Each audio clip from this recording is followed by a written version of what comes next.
বাংলাদেশ জামাতে ইসলামীর শুরার বৈঠকের উদ্বোধনী ভাষণ।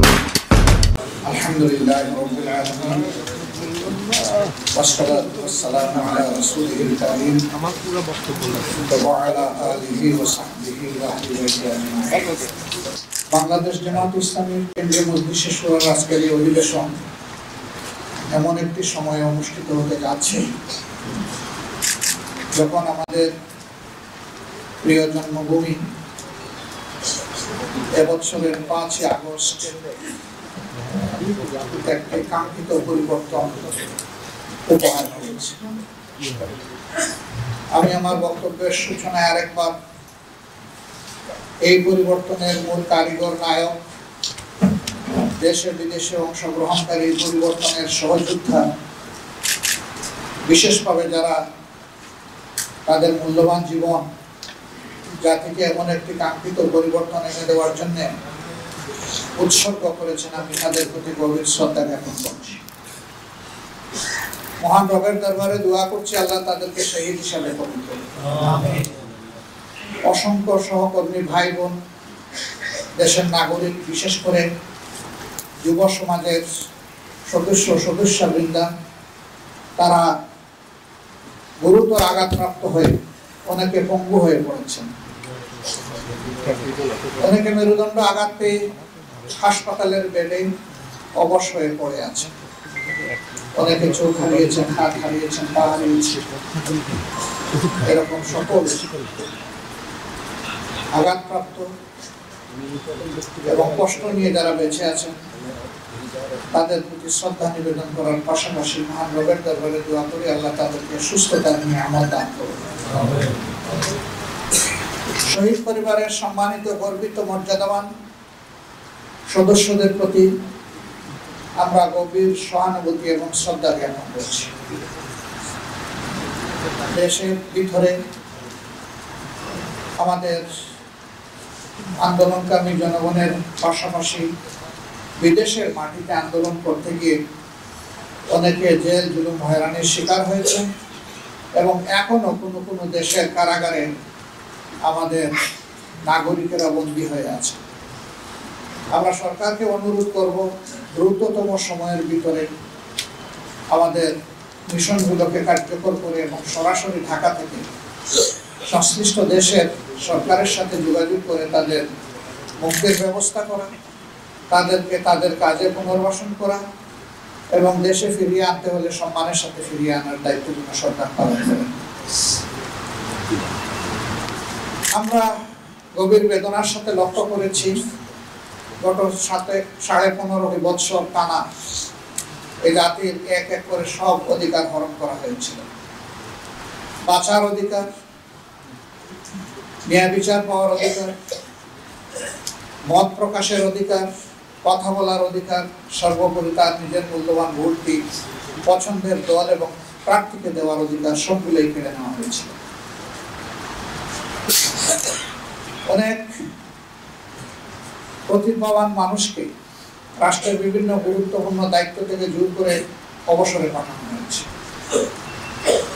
কাউকে কাউকে ওএসডি করে রাখা হয়েছে। এই সংখ্যা 100 হাজারের বেশি ছিল। আবার আন্দোলনের পক্ষে থাকার কারণে বিরোধী দলের অসংখ্য নেতাকর্মীকে ঠান্ডা মাথায় খুন করা হয়েছে।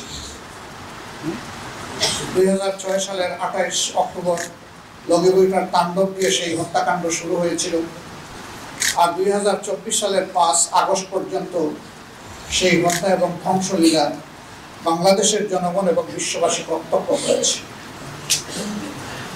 এই সরকারের কাছে জনগণের জান, মাল, ইজ্জত, আবরু কোনো ধরনের কোনো মর্যাদা ছিল না, কোনো নিরাপত্তা ছিল না। এই সকল নিরাপত্তাই কেড়ে নেওয়া হয়েছে। আমরা শ্রদ্ধার সাথে স্মরণ করি বিডিআরের তৎকালীন বিডিআরের সদর দপ্তর পিলখানায় যে 57 জন কমিটেড চৌকস সেনা অফিসারকে হত্যা করা হয়েছিল। আল্লাহ তাদেরকেও শহীদের মর্যাদা দান করুন। এরপরে আঘাতটা দেওয়া হয়েছিল বাংলাদেশ জামাত ইসলামীর উপর। আমাদের 2 জন সাবেক আমির জামাত জনাব অধ্যাপক গোলাম আজম রাহিমাহুল্লাহ শহীদ মৌলানা মতিউর রহমান নিজামী সহ তাদের 11 জন সহকর্মীকে নির্মমভাবে বিচারের নামে প্রহসন করে হত্যা করা হয়েছে। আমরা এর প্রতিবাদ তখনও করেছি, এখনো প্রতিবাদ জানাই এবং আমরা আল্লাহ তাআলার দরবারে দোয়া করি আল্লাহ তাদেরকে মর্যাদাবান শহীদ হিসাবে কবুল করুন। পাশাপাশি আমরা 1 জুলাই এই বছরের আগেই 500-র অধিক আমাদের সহকর্মীকে সারা দেশে হারিয়েছি। তাদের মধ্যে নারীরা আছেন, পুরুষরা আছেন, শিশু, আবাল, বৃদ্ধ বনিতা আছেন এবং বয়স্ক মানুষদেরকেও তারা ছাড় দেন। মহান রবের দরবারে দোয়া করি আল্লাহ তাদেরকেও শহীদ হিসাবে কবুল করুন। এর পাশাপাশি বিরোধী দলের অন্যান্য যাদেরকে হত্যা করা হয়েছে একই অবস্থা তাদের ক্ষেত্রে ছিল, যদিও নেতৃত্বের ক্ষতিটা সবচেয়ে বেশি হয়েছে বাংলাদেশ জামাত ইসলামী, এই ক্ষতিটা অন্য কোনো দলের হয়নি। আমরা এরকম নির্যাতনের শিকার হয়ে স্বৈর শাসকের হাতে দুনিয়া থেকে যারা বিদায় নিয়েছেন তাদের আত্মার মাগফিরাত কামনা করছি এবং আল্লাহ তাআলার দরবারে তাদেরও শাহাদাত কামনা করছি। আমাদের দলের বাইরেও যারা পঙ্গু হয়েছেন, আহত হয়েছেন, ক্ষতবিক্ষত হয়েছেন, বিভিন্নভাবে ক্ষতিগ্রস্ত হয়েছেন, তাদের জন্য মহান দরবারে কল্যাণের দোয়া করছি। অসংখ্য আলিম উলামা যাদের উপরে আঘাত দেওয়া হয়েছিল মূলত 13 সালে 5ই মে শাপলা চত্বরকে কেন্দ্র করে একটা শান্তিপূর্ণ সমাবেশে রাতের অন্ধকারে কিভাবে ঝাঁপিয়ে পড়া হয়েছিল তার সাক্ষী এদেশের জনমানুষ এবং বিশ্ববাসী। কতজন মানুষকে সেদিন খুন করা হয়েছিল তার হদিস আজও পাওয়া যায়। কোথায় তাদেরকে নিয়ে গায়েব করা হয়েছে লাশগুলো তাদের পরিবার তা জানতে পারে। এরপরে আবার 21 সালে একই তাণ্ডব অসংখ্য আলিম উলামা হেফাজতের নেতৃবৃন্দের উপরে চালানো হয়েছিল। হাজার হাজার মামলা দিয়ে লক্ষ লক্ষ মানুষকে জেলে নেওয়া হয়েছে। কার্যত আমাদের বাড়িঘর জেলেই পরিণত হয়েছিল। জেলের ভিতরেও জেল, বাইরেও জেল, গোটা দেশটাই একটা কারাগারে পরিণত হয়েছিল। অনেক বিবেকবান নিরীহ মানুষ এই তাণ্ডবের কারণে তখন দেশ ছেড়ে ভিন্ন দেশে তারা ঠিকানা খুঁজতে বাধ্য হয়েছিল। অনেক প্রতিভাবান সাংবাদিক তাদের বিবেকের জায়গা থেকে রিপোর্ট করার কারণে দেশে তারা নিরাপদ থাকতে পারেনি বলে অনেককে দেশ ছেড়ে চলে যেতে হয়েছে। 13 সালে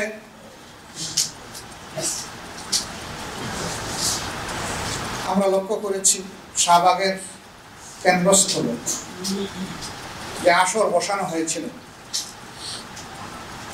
দেশে চরম বিশৃঙ্খলা সৃষ্টি করা হয়েছিল। তখন 2টা সরকার প্যারালাল চলছিল। একটা সরকার ছিল সংসদ কেন্দ্রিক, আর একটা ছিল শাহবাগ কেন্দ্রিক। শাহবাগের সরকারই সংসদীয় সরকারের চেয়ে ক্ষমতাবান হয়ে উঠেছিল। তাদের কথায় বাংলাদেশের জাতীয় পতাকা উঠত এবং নামত। জাতি বিস্ময়কর ভাবে এই সমস্ত বিশৃঙ্খলা লক্ষ্য করেছে এবং রাষ্ট্র থেকে পূর্ণ পৃষ্ঠপোষকতা দেওয়া হয়েছে। সম্মানিত বন্ধুগণ, এই সমস্ত ট্রমা এবং স্কার নিয়ে এই জাতি বেঁচে ছিল এবং প্রত্যেকটি অন্যায়ের বিরুদ্ধেই সোচ্চার হয়েছিল। 15.5 বছরের এই জগদ্দল পাথর আল্লাহ রাব্বুল আলামিন আমাদের সন্তান তুল্য ছাত্রছাত্রী যুব সমাজের মাধ্যমে 1 বছরের 5 আগস্ট সরিয়ে দিয়েছে। কিন্তু এই সরিয়ে দেওয়াটাও খুব সুখের ছিল না। কম বেশি 2000 আদম সন্তানকে এই দেশের নির্মমভাবে খুন করা হয়েছে। স্থল থেকে খুন করা হয়েছে, আকাশ থেকেও গুলি করে খুন করা হয়েছে। এই জন্য জাতির বিরুদ্ধে সরকারের যুদ্ধ ছিল। আমরাও তাদের সকলের প্রতি গভীর শ্রদ্ধা নিবেদন করছি আরেকবার। তাদের সীমাহীন ত্যাগের বিনিময়ে আজকের এই বাংলাদেশ, নতুন বাংলাদেশ। সুতরাং এই জাতিকে তাদের রক্তের প্রতি শ্রদ্ধাশীল থাকতে হবে এবং ঋণ পরিশোধে যত্নশীল হতে হবে। আমরা প্রতিশ্রুতিবদ্ধ আমরা আমাদের সন্তানদের, নাগরিকদের এই লক্ষ্য, এর মর্যাদা আমরা দিতে চাই। এর বিনিময়ে তারা যে স্লোগান দিয়েছিল, উই ওয়ান্ট জাস্টিস, আমরা ন্যায় বিচার সমৃদ্ধ একটি সমাজ চাই, বৈষম্যহীন একটা সমাজ চাই। সেই বৈষম্যহীন এবং ন্যায় বিচার সমৃদ্ধ সমাজ গড়তে হলে সুষ্ঠু নির্বাচনের মধ্য দিয়ে কাউকে না কাউকে এদেশের দায়িত্ব তুলে নিতে হবে হাতে। এই সুষ্ঠু নির্বাচনকে সামনে রেখে আমরা বর্তমান ইন্টারিম গভর্নমেন্টের কাছে দাবি জানিয়েছিলাম যে আপনারা কতিপয় গুরুত্বপূর্ণ বিষয়ে আপনাদেরকে সংস্কার সাধন করে সুষ্ঠু নির্বাচনের জন্য সমতল মাঠ তৈরি করতে হবে। এর জন্য একটি রোডম্যাপ দরকার। এরপরে আমরা বলেছিলাম যে সংস্কারের এই মৌলিক বিষয়গুলা সম্পন্ন হওয়ার সাথে সাথেই নির্বাচন অনুষ্ঠানের পদক্ষেপ আপনাদেরকে নিতে হবে। আবারও আমরা একই কথা তাদেরকে বলব। পাশাপাশি সুষ্ঠু নির্বাচনের অন্যতম মৌলিক দুটি বিষয় অঙ্গাঙ্গিভাবে জড়িত। একটি হচ্ছে রাষ্ট্রের সকল প্রাপ্তবয়স্ক নাগরিককে ভোটার তালিকায় অন্তর্ভুক্ত হওয়ার সুযোগ সৃষ্টি করে দেওয়া। দ্বিতীয়টি হচ্ছে বিগত সরকার জুলুম করে বহু জায়গায় তৎকালীন বিরোধী দলে যারা ছিলেন তাদের এলাকাগুলোকে টার্গেট করে আসন সংখ্যা কমিয়ে দিয়েছে, আসন পুনর্বিন্যাসের নামে জুলুম করেছে। এগুলাকে আবার পুনর্বিন্যাস করা লাগবে বিবেক এবং বাস্তবতার আলোকে। এই ভোটার তালিকায় আমরা নিশ্চয়ই সবাই একমত হব, গত 3টি ভোট পর পর কোনো ভোটই না হওয়ার কারণে এদেশের মানুষ ভোটের প্রতি তাদের আস্থা হারিয়ে ফেলেছিল। অসংখ্য যুবক যুবতীর বয়স হয়েছে ভোট দেওয়ার, কিন্তু তারা ভোটার হওয়ার আগ্রহী তারা অন্তরে ধারণ করতো না। যে যুব সমাজের মাধ্যমে এই পরিবর্তন এসেছে, তাদের প্রতিটা ব্যক্তিকে এবার ভোটার তালিকায় অন্তর্ভুক্ত করতে হবে এবং তার জন্য প্রয়োজন হচ্ছে বাড়ি বাড়ি গিয়ে এই ভোটার তালিকা হালনাগাদ করা। এর জন্য যৌক্তিক যে সময় লাগবে সেটা অবশ্যই সরকারকে আমরা দেওয়ার পক্ষে। আমরা বিলম্বিত বা দীর্ঘায়িত সময় নয়, যৌক্তিক সময়টাই দিতে চাই। পাশাপাশি এবারকার এই যুদ্ধটা ফ্যাসিস্ট সরকারের বিরুদ্ধে শুধু দেশবাসী করে নাই, প্রবাসে আমাদের যে সমস্ত নাগরিকরা আছেন তারা সমানতালে আমাদের সাথে যুদ্ধ করেছে। আমরা তাদের প্রতি শ্রদ্ধাশীল। তাদেরকেও ভোটার তালিকায় অন্তর্ভুক্ত করতে হবে। তাদেরকে ভোটার তালিকায় অন্তর্ভুক্ত করার উদ্যোগ সংশ্লিষ্ট দেশের এমবেসির মাধ্যমেই সরকারকে গ্রহণ করতে হবে।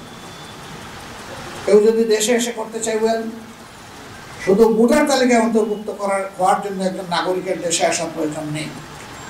বর্তমান আধুনিক প্রযুক্তির যুগে ওখানে থেকেই এটা সম্ভব। আমরা এও দাবি জানাই তাদেরকে যেন ভোটার তালিকা অন্তর্ভুক্ত করেই আগামী নির্বাচন সম্পন্ন করা হয়। প্রিয় দেশবাসী, দেশ যখন এই পরিবর্তনের পরে একটা ইতিবাচক ধারায় আগাচ্ছে, তখন আমরা লক্ষ্য করছি যে এই দেশকে অশান্ত করার জন্য পতিত স্বৈরাচার এবং তাদের দূষণ দেশে বিদেশে তারা মাথা ছাড়া দিয়ে উঠেছে এবং তারা অনেকগুলা দুর্ঘটনা ঘটিয়ে এই সমাজকে অস্থির করতে চায়, অস্থিতিশীল করতে চায়। আলহামদুলিল্লাহ, বাংলাদেশের বিচক্ষণ দেশপ্রেমিক জনগণ ইতিমধ্যেই তাদের ফাঁদ বুঝতে পেরে তাদেরকে ব্যর্থ করে দিয়েছে। তাদের ষড়যন্ত্র আল্লাহ তাআলা ব্যর্থ করেছেন, এই জন্য আল্লাহর দরবারে শুকরিয়া দেন।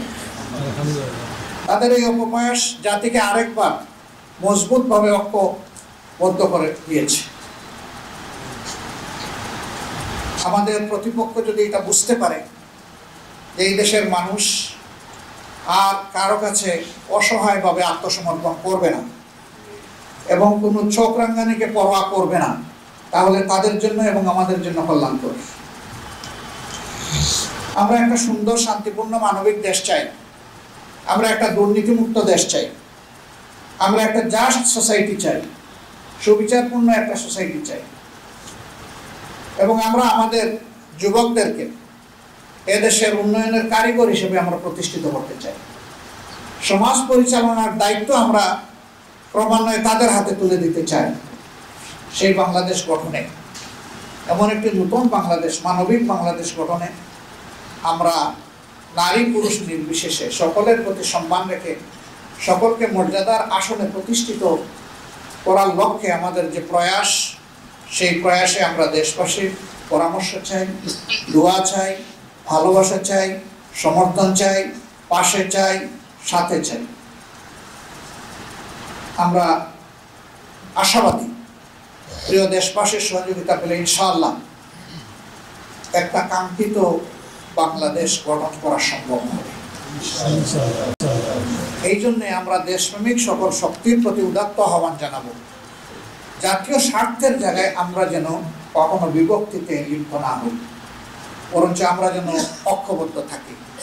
জাতি ঐক্যবদ্ধ থাকলে জাতির বিরুদ্ধে যারা ষড়যন্ত্র করবে তারা অবশ্যই ব্যর্থ হবে, আল্লাহ তাদেরকে ব্যর্থ করে দেবেন ইনশাআল্লাহ।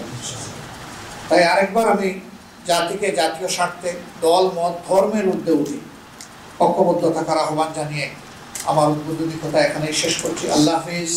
বাংলাদেশ জিন্দাবাদ। বাংলাদেশ জামাত ইসলামী জিন্দাবাদ।